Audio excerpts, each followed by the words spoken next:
অবহেলার মেয়ে ছিলাম, তাই 4 ঘন্টা পর হাসপাতালে নিয়ে গিয়েছিল। নিতে নিতে শরীরের 52% পড়ে যায় আমার। সরকারি হাসপাতালে নেওয়া হয়েছিল। আমায় যত প্রকার কষ্ট আছে সব আমি ভোগ করেছি।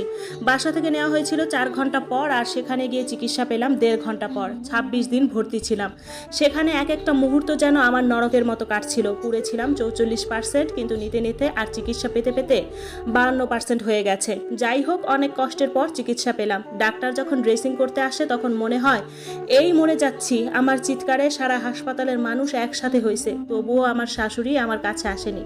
শুধুমাত্র আগুনে পুরা রোগী ছিলাম বলে। শাশুড়ির কথা বাদই দিলাম, নিজের মাই একটা মুহূর্তের জন্য দেখতে আসলো না, আর এটা তো নাকি পরের মাই। আমি শুধু একটা দোয়াই করছিলাম, আল্লাহ আমায় আর সুস্থ কইরেন না, এখনই মরণ দিয়ে দেন। কিন্তু আল্লাহ হয়তো আমার জীবনীতে আরও কষ্ট লিখে দিয়েছেন, তাই এত কষ্টের পরেও বাঁচিয়ে রেখেছেন। 26 দিন পরে বাড়িতে যাওয়ার পালা। ডক্টর বলেছেন 2 সপ্তাহ পর পর ড্রেসিং করে রাখার জন্য, আর সম্পূর্ণ জায়গা শুকানোর আগে কোনো প্রকার কাজ করতেই নিষেধ করেছে। কিন্তু যেই মাত্র বাড়িতে পা দিয়েছি সেই মাত্রই শাশুড়ি মা বলল গ্যাসটা পরিষ্কার করে ঘরটা লেপে দিতে। খুবই নিচু গলায় বললাম, মা কখনো আপনার মুখে কথা বলিনি, কিন্তু মা এখন ছোট মুখে একটা বড় কথা বলি।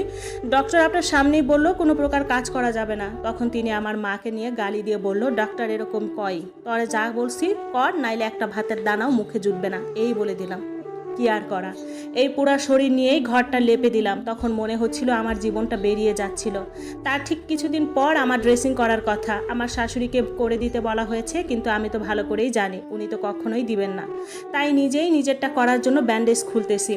আমার শাশুড়ি একটা শিল গাছের ডাল হাতে এনে বলল, তুই এই ঘরে ড্রেসিং করলে আমরা এই ঘরে গন্ধে থাকতে পারবো না, হারামজাদি, অন্য কোথাও গিয়ে কর, না হয় এই ডালটা দিয়ে পিটিয়ে শরীরের চামড়াগুলি সব উঠিয়ে নিব। তখন ড্রেসিংয়ের বক্সটা আর আমায় টেনে নিয়ে দিয়ে আসলো বাড়ির পিছনের দিকে সেই কলা বাগানে। বলল এখানেই ড্রেসিং করে তারপর বাড়ির যাবি। কোনো উপায় না পেয়ে এই খোলা স্থানেই ড্রেসিং করলাম। বাসায় গিয়ে দেখলাম অনেকগুলি কাপড় চোপড় আর থালা বাসন রেডি করছে আমাকে দিয়ে ধোয়াবে বলে। অনেক চিন্তা করলাম যে মাকে যদি কোনোভাবে একটু ফোন দিয়ে বলতে পারি, মা মনে হয় আমার দিকে একটু হলেও চাইবে, কিন্তু মায়ের ফোন বন্ধ। তখন পাশের বাড়ির এক ভাগ্নিকে দিয়ে খবর পাঠালাম। ও এসে আমায় যা বললো আমি চিন্তাও করিনি এরকমটা কখনো হবে। ও বলে, মামানি আপনার মা তো গত 17 দিন যাবৎ মারা গেছে।